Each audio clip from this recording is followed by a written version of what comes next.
وَإِذَا سَأَلَكَ عِبَادِي عَنِّي فَإِنِّي قَرِيبٌ أُجِيبُ دَعْوَةَ الدَّاعِ إِذَا دَعَانِ.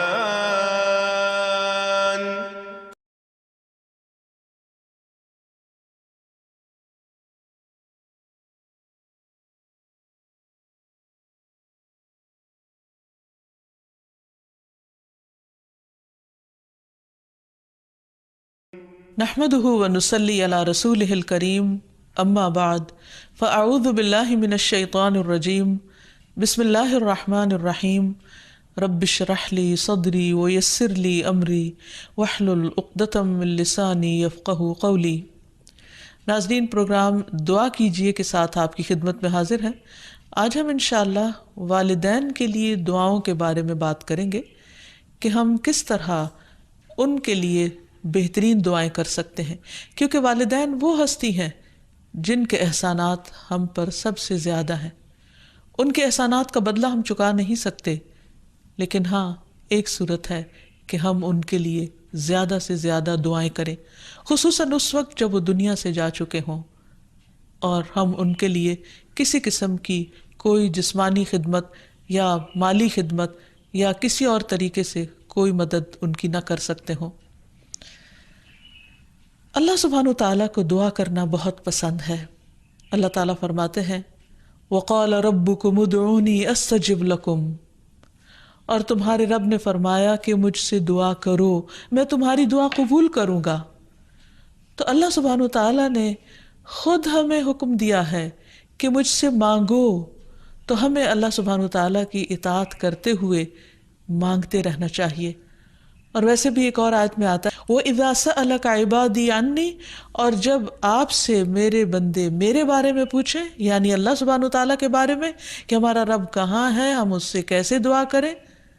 تو آپ ان کو بتائیے فَإِنِّي قریب، میں تو قریب ہوں، بہت قریب،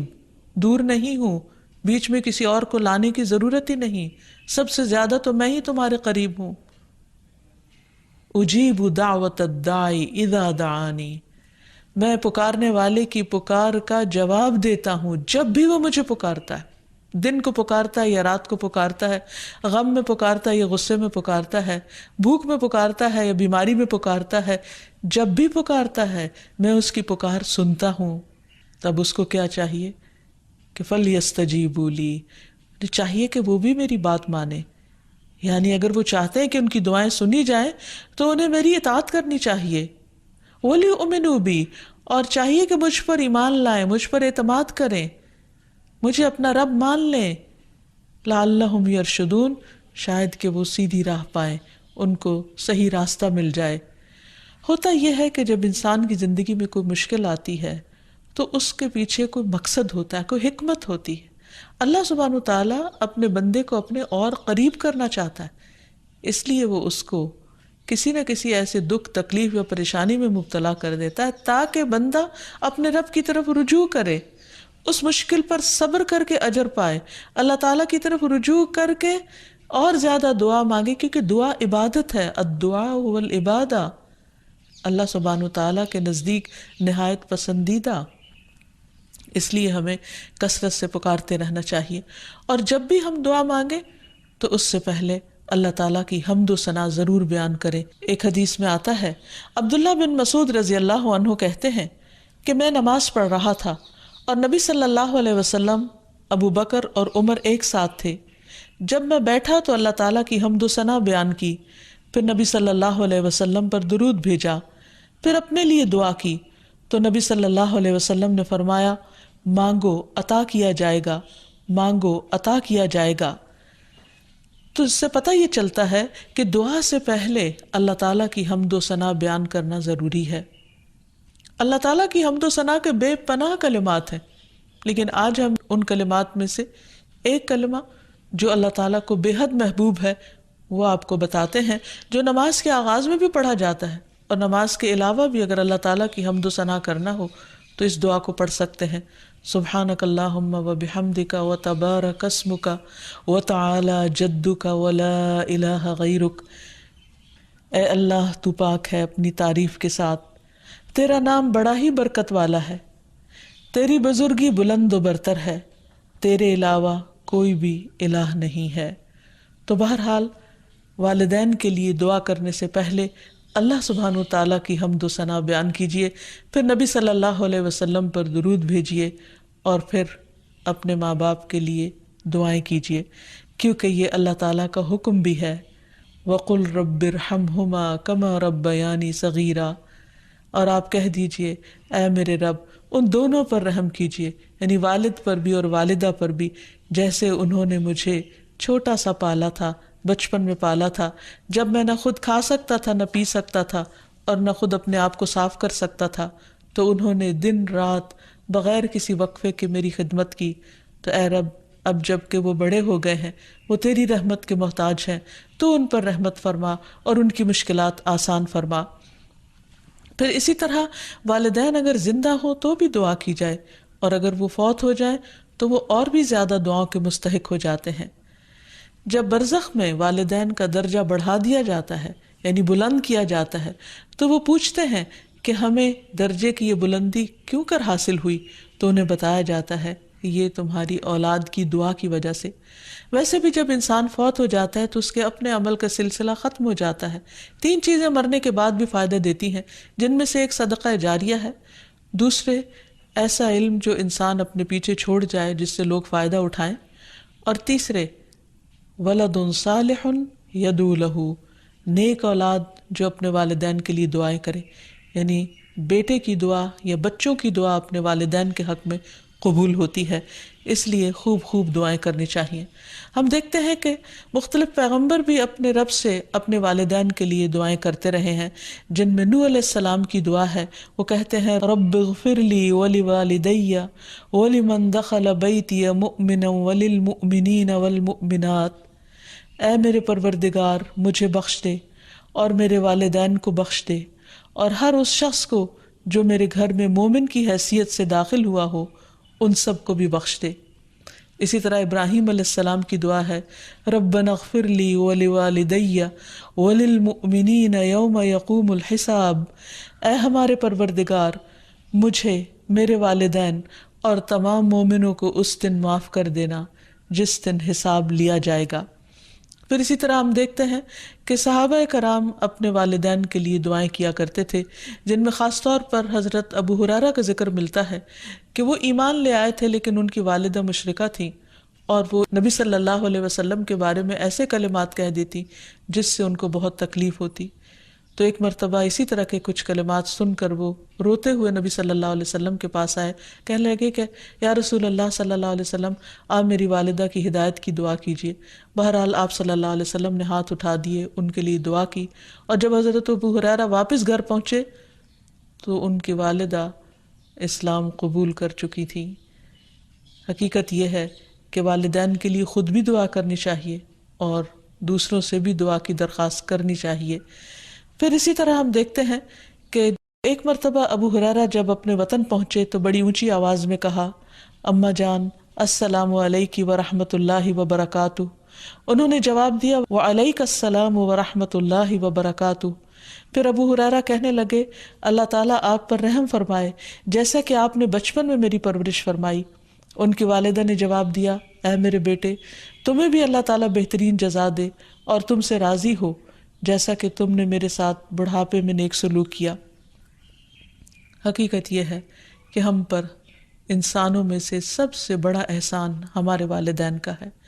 اللہ سبحانہ و تعالیٰ نے اپنے حق کے بعد سب سے بڑا حق ہمیں والدین ہی کا بتایا ہے۔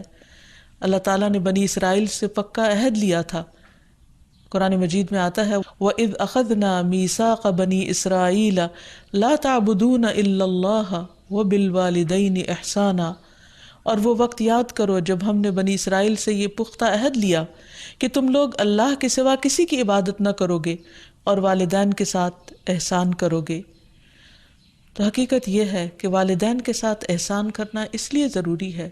کہ ہم ان کا حق ادا نہیں کر سکتے جتنی وہ محبت کے ساتھ ہمیں پالتے ہیں۔ بچے والدین کی خدمت عزت کرتے بھی ہیں تو بعض اوقات مشکل میں پڑ کر بد دلی کے ساتھ، اس محبت کے ساتھ نہیں جو والدین کی محبت اپنی اولاد کے لیے ہوتی ہے، اور وہ ہر کام خوشی خوشی کرتے ہیں۔ والدین اپنے بچوں کے بڑا ہونے کی دعائیں مانگتے ہیں، لیکن جب والدین بوڑھے ہو جاتے ہیں تو بچے ان کے خیر و عافیت کے ساتھ دنیا سے رخصت ہونے کی دعائیں مانگتے ہیں۔ والدین میں سے بھی خاص طور پر ماں کا حق ادا کرنا اور بھی زیادہ ضروری ہے، کیونکہ باپ کے مقابلے میں بچے کی پیدائش، تعلیم اور تربیت میں ماں کا حصہ اور ہاتھ زیادہ ہوتا ہے، وہ تکلیفیں بھی زیادہ اٹھاتی ہے۔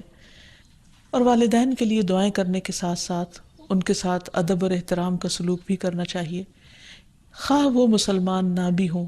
خواہ وہ اللہ تعالیٰ کے فرما بردار نہ بھی ہوں۔ اس سلسلے میں ہم دیکھتے ہیں کہ حضرت اسما کی والدہ ان کے پاس آئیں، جو کہ ابھی اسلام قبول نہیں کی تھی، تو وہ نبی صلی اللہ علیہ وسلم کی خدمت میں حاضر ہوئیں اور پوچھا کہ میری والدہ میرے پاس آئی ہیں اور بہت رغبت کے ساتھ مجھ سے ملنا چاہتی ہیں، تو کیا میں ان سے مل سکتی ہوں، ان کی مدد کر سکتی ہوں؟ تو آپ نے فرمایا تھا صلی امکی، تم اپنی ماں کے ساتھ صلہ رحمی کرو۔ اس بارے میں اللہ سبحانہ وتعالیٰ قرآن مجید میں بھی حکم دیتے ہیں کہ وَإِن جَاهَدَاكَ عَلَىٰ أَن تُشْرِكَ بِي مَا لَيْسَ لَكَ بِهِ عِلْمٌ فَلَا تُطِعْهُمَا وَصَاحِبْهُمَا فِي الدُّنْيَا مَعْرُوفًا، کہ اگر وہ تجھ پر دباؤ ڈالیں کہ تو میرے ساتھ کسی ایسی چیز کو شریک بنائے جس کا تجھے کچھ علم نہیں، تو تم ان کا کہنا نہ ماننا، البتہ دنیاوی معاملات میں ان کے ساتھ بھلا سلوک کرنا، ان کے ساتھ بھلائی کے ساتھ رفاقت کرنا، یعنی عمدہ طریقے سے، اچھے طریقے سے زندگی بسر کرنا۔ پھر اسی طرح خاص طور پر والدین کے ساتھ نرم سلوک کرنے کا حکم دیا گیا،